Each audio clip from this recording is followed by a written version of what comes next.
সবাইকে শুভেচ্ছা ভালোবাসা। এই রান্নাটার নাম হলো মাছ পাতাই। এটা বরিশালের খুবই বিখ্যাত অঞ্চলের একটা রান্না। আমার শ্বশুরবাড়ি বরিশালে। তো আমার শাশুড়ির কাছ থেকে এই রান্নাটা আমি শিখেছি। আজকে আমি পাবদা মাছ পাতায় দিব। তার জন্য আমি কাঁচামরিচ, ক্যাপসিকাম এবং টমেটো কেটে নিয়েছি। ৪ টে পাবদা মাছ নিয়েছি বড়, বড়।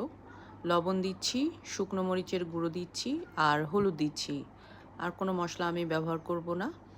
এরপরে আমি একটু তেল দেব। তেলটা একটু বেশি দিতে হয় কারণ এই রান্নায় যেহেতু জল খুবই সামান্য পরিমাণ ব্যবহার করা হবে। এরপরে আমি খুব ভালো করে হাতে মাছটা মেখে নিচ্ছি সব মশলা এবং ক্যাপসিকাম, টমেটো দিয়ে। মেখে নেওয়ার পরে আমি একটা ফয়েল পেপার নিয়েছি। ফয়েল পেপারের উপরে সরিষার তেল লাগিয়ে নিচ্ছি যাতে লেগে না যায়। এরপরে আমি মাছটা সাজিয়ে দিচ্ছি। সাজিয়ে আমি এটা প্যানের মধ্যে দিয়ে বাটিটা ধুয়ে খুব সামান্য একটু জল দিলাম। দিয়ে একদম হালকা ফ্লেমে, লো ফ্লেমে আমি ঢাকা দিয়ে এটাকে সিদ্ধ হতে দিচ্ছি। প্রায় ৭-৮ মিনিট সিদ্ধ হওয়ার পরে এরকম একটা লুক এসছে। এরপর আমি এটা একটা সাইড হয়ে গেছে, আমি নামিয়ে নিচ্ছি। উপর দিয়ে আরেকটা ফয়েল পেপার দিচ্ছি। দিয়ে আমি একটা প্লেট দিয়ে এটার সাইডটা ঘুরিয়ে নিব এভাবে।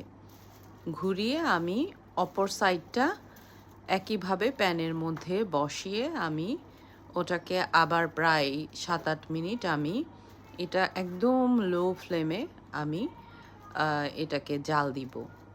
এই যে ফয়েল পেপারটা মোড়ানো আছে এবং এটার মধ্যে যে ভাপ, এই ভাপেই মাছটা এবং বাকি যে টমেটো, ক্যাপসিকাম ছিল সব কিছু খুব সুসিদ্ধ হয়ে যাবে।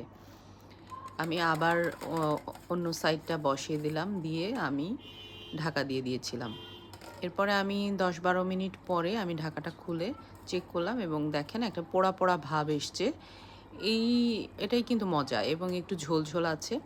ঝোল, ঝোল এবং এই পোড়া, পোড়া ভাবটা আসলেই যে দাগটা, এই দাগটা আসলেই বুঝবেন যে আপনার রান্নাটা হয়ে গেছে। এরপরে আমি চুলা থেকে নামিয়ে নিচ্ছি কারণ চুলার মধ্যে বসিয়ে রাখলে ঝোলটা টেনে যাবে তাপে। এখন আমার মাছটা রেডি হয়ে গেল সার্ভ করার জন্য। খুব সহজে এটা রান্না করা যায়, খুব মজা হয়। চাইলে আপনারা পেঁয়াজ দিয়েও করতে পারেন। আমি পেঁয়াজ ব্যবহার করিনি। সবাই ভালো থাকবেন, সুস্থ থাকবেন। ধন্যবাদ।